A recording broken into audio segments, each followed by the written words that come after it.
سب ناکام ہو چکے ہیں۔ سیاستدان، جرنیل، بیوروکریٹ، سماجی کارکن، صحافی، دانشور اور واعظین ممبر و محراب۔ 2022 کا سورج ان کی بدعمالیوں کا نوحہ پڑھتے ہوئے طلوع ہوا۔ 75 برس زوال کا سفر جس میں ہر کوئی حصے دار ہے، لیکن اس خوفناک ناکامی کا ملبہ دوسرے پر ڈالتا ہے اور اسے اپنے گریبان میں جھانکتے ہوئے شرم بھی نہیں آتی۔ اس مملکت خداداد پاکستان کی لوٹ مار میں ہر کسی کا برابر کا حصہ ہے۔ سیاستدان برسر اقتدار تھے تو جرنیل اپنی بساط برابر حصہ وصول کرتے تھے، بلکہ ان پر نوازشات کی بارش ہوتی تھی۔ پاکستان سول سروس میں فوج کے آفیسر، ان کی بے تحاشا تعداد قائد عوام ذوالفقار بھٹو کی خصوصی مہربانیوں کا نتیجہ ہے۔ اہل ترین وزیر اعلیٰ شہباز شریف نے گھوس اسکولوں تک کی نشاندہی کے لیے رنجیت سنگھ کی طرح فوج پر ہی بھروسہ کیا اور پھر امن عامہ سے لے کر سڑکوں کی تعمیر تک سب انہیں دے دیا۔ فوج نے جب کبھی انان اقتدار سنبھالی تو اس کے پاؤں مضبوط کرنے کے لیے یہی سیاستدان اپنا کاندھا پیش کرتے رہے اور اپنی خدمات کے عوض وہ اپنی حیثیت، اوقات اور مرتبے کے مطابق ملک میں سیاہ و سفید کے مالک بن جاتے۔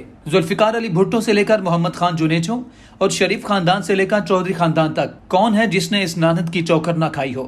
ان کے محلات، بزنس امپائرز، ملکی اور غیر ملکی اثاثے سب فوجی دور میں ہی بڑھے، کیونکہ یہ مارشل لاؤں کی خوشنما چھتری تلے اطمینان سے عوامی نمائندگی کا خوبصورت سیاسی فریضہ ادا کر رہے تھے۔ بیوروکریٹس کے کیا ہی کہنے، ان کے لیے تو جو بھی حکمران ہوتا ان کے سروں کا تاج ہوتا۔ اقتدار کے بالا خانوں میں ان کی حیثیت ایک ایسی رقاصہ کی سی رہی ہے جو ہر نئے آنے والے کے ذوق کے مطابق بن سور جاتی ہے اور اسی کے پسند کے گیت گانے لگتی ہے۔ میرے معشوق کے اتوار بھی ہر کسی کے موافق آتے ہیں، میرے ساتھ بیٹھ کر شراب پی لیتا ہے اور زاہد کے پاس جا کر نماز بھی پڑھ لیتا ہے۔ عدلیہ کے سیاسی کردار پر تو علیحدہ سے کچھ لکھنے کی ضرورت ہی نہیں۔ جسٹس منیر کے پہلے فیصلے سے لے کر جسٹس ارشاد حسن خان کے آخری فیصلے تک تمام کو ایک کتاب میں اکٹھا کر دیا جائے تو پڑھنے والوں کو خود بخود ایک ترتیب وار فہرست میسر آ جائے گی کہ جب کبھی بھی میرے وطن کے قابض اور غالب اشرافیہ نے اپنے قبضے کے جواز کے لیے عدلیہ کو پکارا تو انہوں نے فوراً لبیک کہا۔ دانشور، صحافی، سماجی کارکن اور ممبر و محراب کے واعظین اپنی اپنی صلاحیتوں کی داد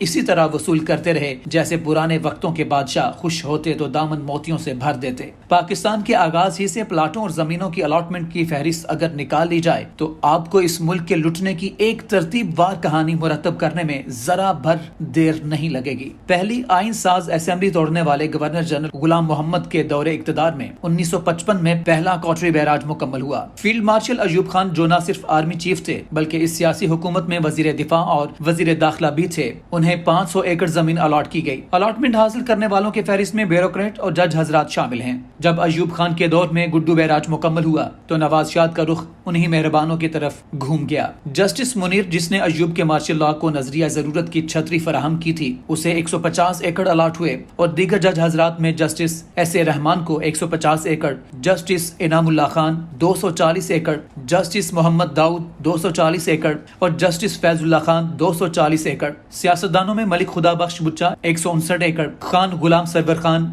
240 ایکڑ، امریکن پرد وزیر خزانہ این ایم عقیلی 249 ایکڑ اور ساتھ ہی بیگم عقیلی کو بھی 251 ایکڑ۔ بیوروکریٹس میں مرزا غلام احمد قادیانی کے پوتے ایم ایم احمد کو 150 ایکڑ، سید حسن 150 ایکڑ، ایس ایم شریف 239 ایکڑ، این اے قریشی 150 ایکڑ دیے گئے۔ ایوب خان کے اس شاہانہ رویے سے جرنیل بھی مستفید ہوئے۔ پہلے ایوب خان نے ایک بار پھر خود 247 ایکڑ اپنے آپ کو الاٹ کیے، پھر جنرل موسیٰ کو 250 ایکڑ، جنرل امراؤ خان کو 240 ایکڑ اور بریگیڈیئر سید انور 246 ایکڑ عطا ہوئے۔ زمینوں کی الاٹمنٹ کی یہ لسٹ جو 1955 میں بننا شروع ہوئی تھی، اس وقت ایک ضخیم ڈائریکٹری بن چکی ہے جس میں لاہور امپروومنٹ ٹرسٹ کے علاقے گلبرگ میں ایکڑ ایکڑ کے پلاٹوں سے لے کر نو تعمیر ہونے والے دارالحکومت اسلام آباد کے قیمتی رہائشی اور کمرشل پلاٹس کے وصول کنندگان میں سیاستدان، جرنیل، بیوروکریٹ، صحافی، سماجی کارکن، دانشور اور واعظین سب شامل ہیں۔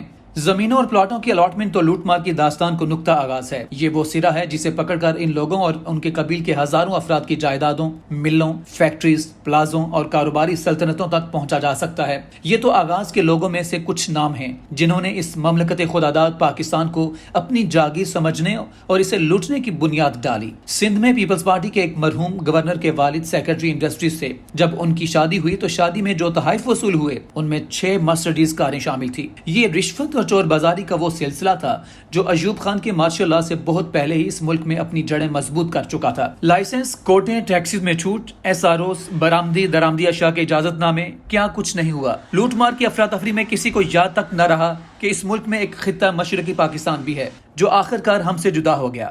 بھٹو کی حکومت آئی تو اس وقت اس ملک میں 22 سرمایہ دار خاندان بہت مشہور تھے۔ بھٹو نے سب کچھ قومی ملکیت میں لے لیا اور کارپوریشنز بنا کر لوگوں کو نوازا۔ ضیاء الحق آئے تو ضبط شدہ ہزاروں ملیں اور کارخانے تو بحق کے سرکار ضبط ہی رہے، لیکن خصوصی شاہانہ مہربانی کرتے ہوئے 3 کارخانے مالکان کو واپس کر دیا گئے، جن میں ایک شریف خاندان کی اتفاق فاؤنڈری بھی تھی، جسے فیکٹری دوبارہ چلانے کے لیے خطی رقم بھی دی گئی۔ سیاست، کاروبار، زراعت اور کرپشن گلے میں باہیں ڈال کر میرے ملک کی سڑکوں پر آج بھی رقصاں ہیں۔ میرے ملک کی کہانی آسکر وائلڈ کے ناول دی پکچر آف ڈورین گرے جیسی ہے۔ ناول میں ایک نیک سیرت مصور کی ایک خوبصورت نوجوان ڈورین گرے سے دوستی ہوتی ہے جو ایک دن کسی بڑے شہر میں جا کر رہنے کا فیصلہ کرتا ہے۔ نیک دل مصور اس کی ایک تصویر بنا کر اسے دیتے ہوئے کہتا ہے کہ دیکھو، شہر میں اگر تم نے کوئی گناہ بھی کیا تو اس تصویر پر ایک کالا دھبا پڑ جائے گا۔ ڈورین گرے تصویر کو صندوق میں بند کر کے شہر کی رنگ رلیوں میں مصروف ہو جاتا ہے۔ وہ ہر طرح کے گناہ اور جرم میں ملوث ہو کر ایک دن پکڑا جاتا ہے اور اسے موت کی سزا ہو جاتی ہے۔ ایسے میں اسے وہ تصویر یاد آتی ہے، وہ اسے دیکھنے کی خواہش کرتا ہے۔ صندوق سے تصویر نکالتا ہے تو اس کا چہرہ مکمل سیاہ ہو چکا ہوتا ہے۔ میرے ملک کے چہرے پر بھی سیاستدانوں،